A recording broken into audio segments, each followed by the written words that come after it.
Ako naniniwala ako sa kasabihang success in life is not a matter of chance. It is a matter of choice. It is not a thing to be waited for. It is a thing to be achieved. Kasi ang pagiging successful ng isang tao, kaya ng sinabi ko nga kanina, nasa kamay mo eh. Ang naging turunan ko, dalawang kamay ko, dalawang pa ako. Wala nang iba. So pag mag-i-stick ako, kung ano lang ako ang buhay ko sa Pangasinan noon, malamang tambay pa rin ako ngayon. So ang ginawa ko, nangarap ako na nangarap. Naiba yung mindset ko. Sabi ko, hanggang dito na lang ba ang buhay ko? Tambay, inom, kaibigan, barkada, wala namang problema dun eh.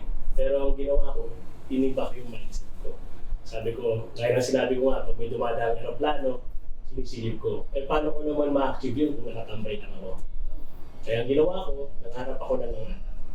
Kaya pugulan ko, kamay ko, at pa ako, wala nang iba. Kaya narating ko.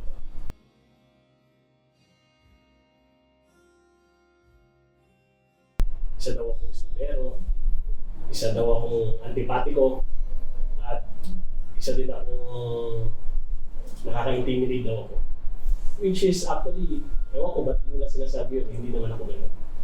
Actually sa mga kaibigan ko, napaka-jolly ko, napaka-open ako. Siguro, hindi na lang talaga nila ako kilala. So, ewan ko, bakit gano'n lang iniisip nila.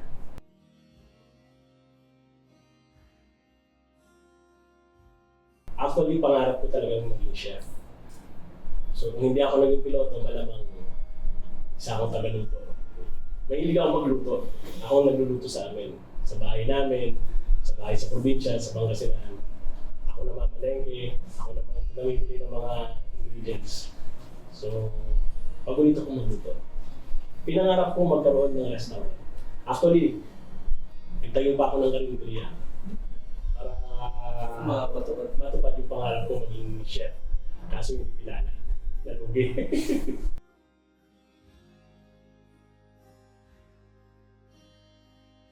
Isa sa defining moment ko sa buhay ay yung tuwing birthday ko.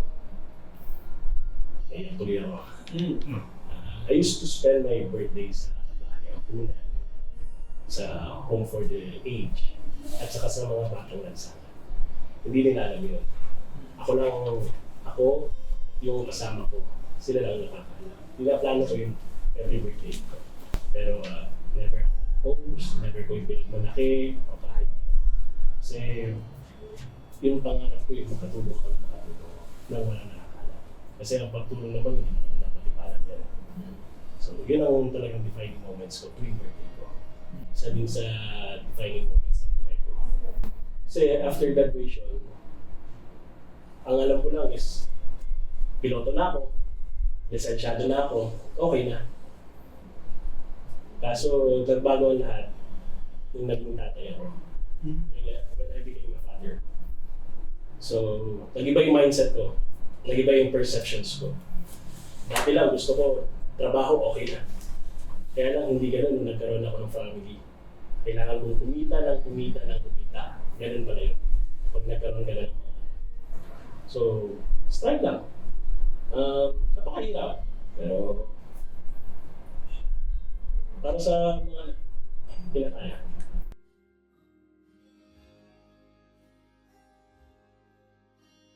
Yung lesson na yun, actually, kasalanan ko. Yung pagtulong.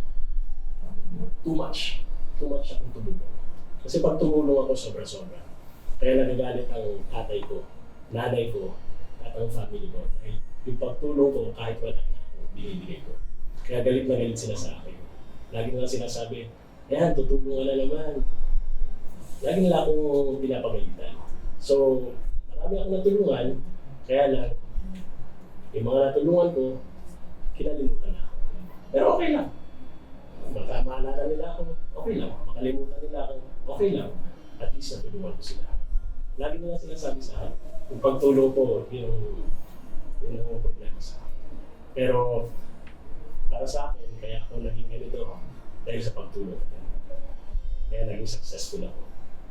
Binignas ako ni Papa Lord dahil sa pagtulong ko. Ako si Captain Glenn Tugade Rabadon mula sa aviation sector, isang nominee dito sa Action Dapat Party List. Huwag niyong kakalimutan ang numero namin sa balota, number 26. Ang pinaglalaban namin dito ay matinong gobyerno tungo sa komportableng pamumuhay ng bawat ordinaryong Pilipino. Aksyon dapat.